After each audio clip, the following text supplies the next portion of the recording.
Hi there, it's Kevin with Roguedeckbuilder.com here with a special video. This is a tribute to my top 10 favorite cards that are going to be rotating once Theros comes out. So this again is my farewell to my buddies here. A lot of these have been pivotal pieces in my rogue deck building experience. This will be M13 and Innistrad blocks that will be rotating. And that should be September, end of September when this happens. So we have about a month left of standard before everything is switched up with Theros. So I'm just going to start off here with my first. This is my number 10, which is Sigarda, Host of Herons. Sigarda I utilized a lot at the start of the Return to Ravnica Innistrad standard.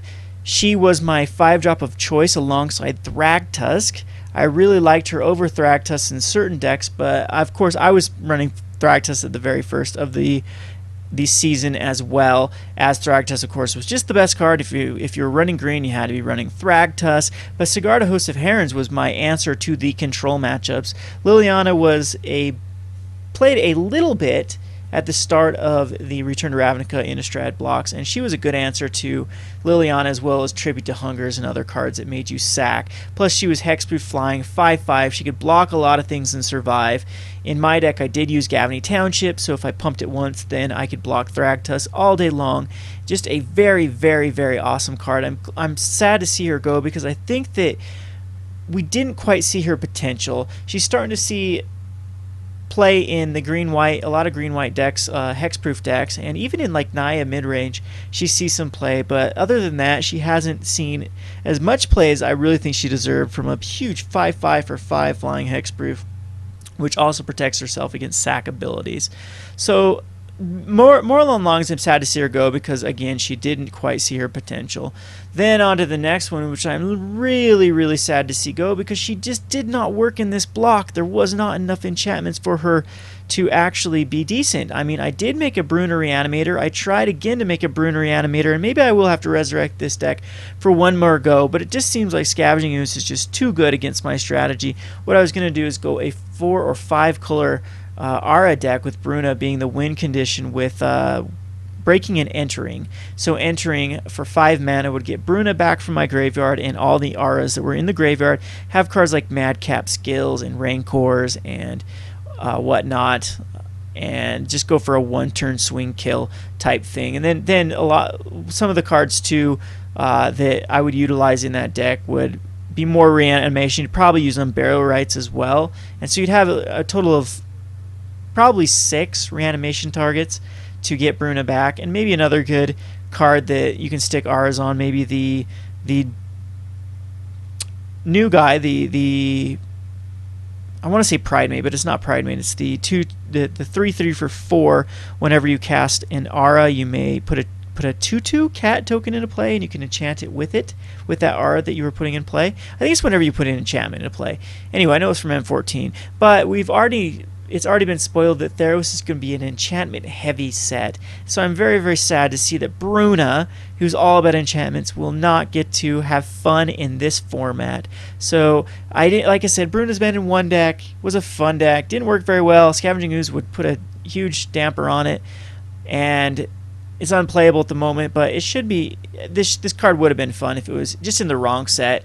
Now we're going to my third pick, which is Disciple of Bolas. I absolutely love this card back in the good old junk days when I ran this again at the very first of the standard with Return to Ravnica and Innistrad. Of course, my target of choice would be the Thragtusk, but even like Restoration Angel was not a bad bounce to bounce Disciple Bolas, kill your Restoration Angel, and at least draw 3 cards and gain 3 life.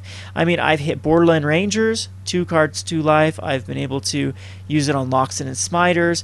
I've used it on a ton of different cards over the year or so that it has been standard legal with Return to Ravnica, and I'm sad to see this guy go. He was my card drawing engine for the black decks that I ran. He was utilized a bit during the pod days. So you'd go Messenger, so you'd pod Messenger in Disciple of Bolas, and then be able to sacrifice your Messenger, which is now a 4/3, and get 4 cards and 4 life, basically negating birthing pod trigger, +2 life, and you've already got 4 damage out of that messenger.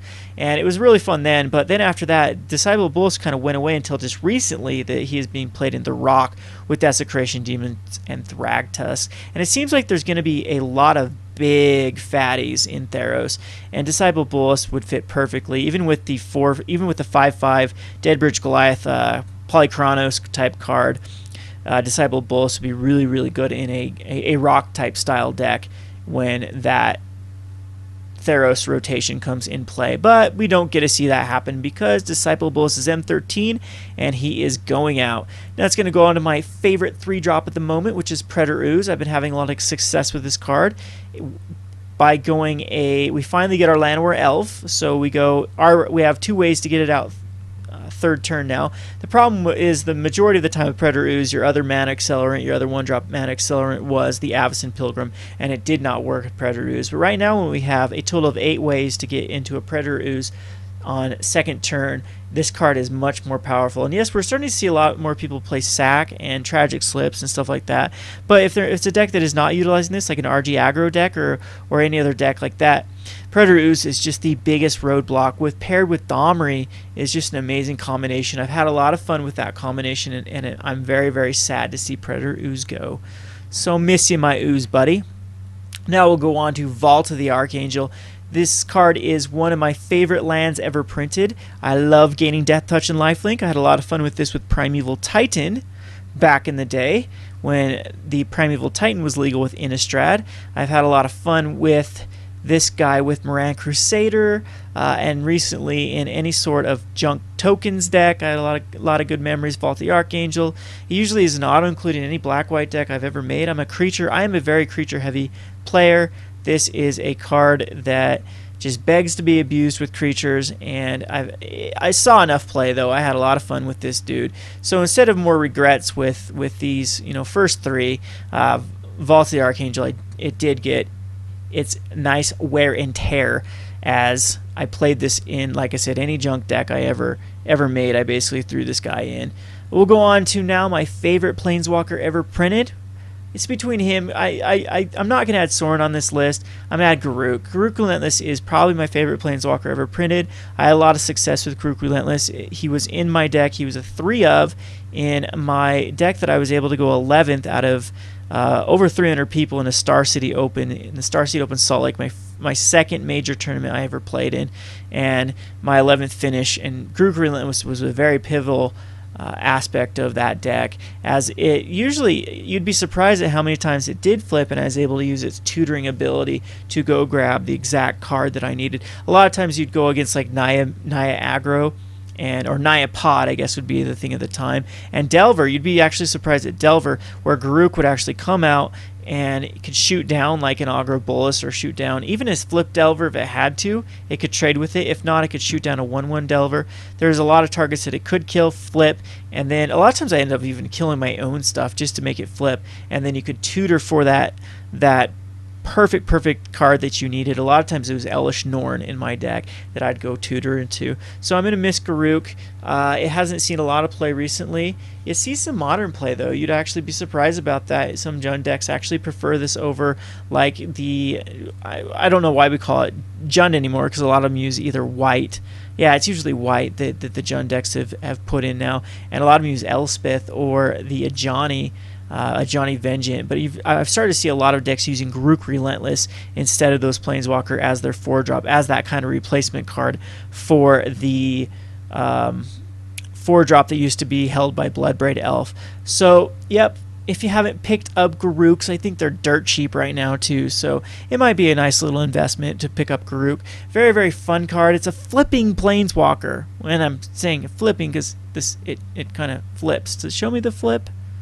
Well, anyway, we'll go on to now we're getting into my real roguey cards. We're going into Battle Hymn. My number 4 and number 3 in my top list here are kind of based upon the same deck, which is the Battle Hymn. Battle Hymn is a very, very fun card. It's been worthy in my Epic Experiment deck and Burn at the Stakes deck, and I've tried in a couple other decks, and I think it will see more play as Theros would come out with more creatures if this was still legal. I'm hoping they reprint this in a core set and kind of give this as the new ramp-ish spell for red, because it really works for the flavor of red. It's adding mana per creature you have. I mean, adding mana is nothing new to red. I mean, they switched over. Dark Ritual is the only other real card that adds mana. You have like Pyretic Ritual and Desperate Ritual and a lot of stuff. It's kind of a red ability, and creatures, aggressive creatures, is another red strategy, and so I think this is a very, very flavorful card, and I hope it does get reprinted in some core sets so we can have some fun with this further down the road. I do believe that it is modern playable, and it's just a matter of time before someone does break a deck with Battle Hymn. I've made a few Storm decks, but the problem with my Storm versions that use Battle Hymn and Burn at the Stake, or Battle Hymn and just ramping up to like a huge grape shot, or Empty the Warren, Empty the Warren's Battle Hymn into some other condition that you kill right there, is that the Storm that already exists right now is more consistent just with Desperate Rituals and whatnot for a grape shot. So yes, you can make an alternate Storm deck, but it's not going to be as consistent and powerful as the traditional Storm deck. But Battle Hymn is very fun, and nonetheless, I do believe that someone will break it down the road. And this is going to be a good card to hold on to for your collection. It will probably rise in value over time, just because it might actually see some. I know Brightstone Ritual sees, which is add a mana for every goblin, I believe, does see play in some. I'm not sure if the Legacy actually utilizes it or not, but in Commander decks and a few other just casual decks. So if that does for just goblins, then Battle Hymn, of course, will hopefully find some decks that it can fit into for eternal playability. I'm not saying competitive eternal playability, which I do think though it will eventually, but it definitely in casual appeal. Now we'll go on to Burn at the Stake. I love this card, and it is amazing, and I don't know why more people didn't utilize this sucker. If you had anytime 6 or more creatures, a lot of times it was a kill, and it's very easy to get out in even an aggro deck like a mono red deck that isn't trying to use even Battle Hymn, but Young Pyromancer, Battle Hymn, Burn the Stake is just an amazing combo, and I've had a lot of fun with it, and I'm very, very sad to see it go. Let's go on to the next one, which is Gavony Township. I have used this land probably more than any other land, even more than Vault of the Archangel. It was a pivotal piece in, again, my 11th finish at the Star City Open. I had a lot of fun with it when I started Magic. Kind of revived my interest in Magic the Gathering Online. Gavony Township was a card that I used a lot in my Dorkblade decks that I had a lot of success with. I had a ton of 3-1 finishes, a lot of 2-man queues that I won, and Gavony Township allowed all of my mana dorks to become 2/2s, 3/3s, 4/4s. They weren't dead cards late game, as they eventually could overwhelm the opponent. And it was this back then, before Return of Ravnica came into rotation, the format was more about tempo. It was more about, okay, if you can get one thing to actually stick, you're good. And that's exactly against playing Delver, you could kind of keep on pace with them. They couldn't bounce back every one of their mana dorks. It was kind of a hard time for them to, keep going Vapor Snag, your Elf, or Gut Shot and Elf. It's still 1-for-1, and you could actually out-aggro them, especially with Thalia. And as a way to pump up your creatures without casting spells for Thalia not to set you back. So I really liked Gavony Township. It does see play in a few modern decks. It sees play in a lot of casual decks and commander decks. And so it still will be around, but it is still sad to see it go nevertheless in the standard format. And now we're going on to my card that I'm going to miss the very, very most, and this is an obvious choice if you watch my channel. I use this card in so many decks. Drum roll, please. It is Blood Artist. Love this card as a 2-drop. It's just a perfect card. It combos in so many decks. I've played this in when I played white, red, black tokens. I used it. I used it, of course, Bug Immortal Servitude. This is the key card. This is the win condition, is Blood Artist. The deck does not work without Blood Artist. In that sense, it is the most important card in the deck. And I'm gonna miss you, buddy. You're a vampire. Went great in a vampire deck. Just against like control, it was great because you got some value out of every one of your creatures. Against aggro, it was great because you got life out of every one of your creatures. And against mid range, it was great because a lot of times you could, for every one of their creatures you killed, or everyone you traded with, you're up in the life race So Blood Arts was a very, very sweet card to brew around.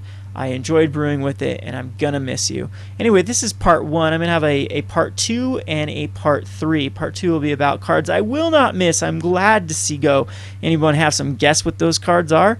And then part 3 will be cards that are currently in Standard that are not rotating that I'm hoping to be able to brew with in the future that I think are just maybe 1 or 2 or 3 cards away from actually being viable. So I hope you enjoyed this video. I'd love to hear your lists. Feel free to put a video response below or comments below. Make sure to hit that subscribe button and that like button. It helps out a lot. Again, thanks for watching. This is Kevin with Roguedeckbuilder.com.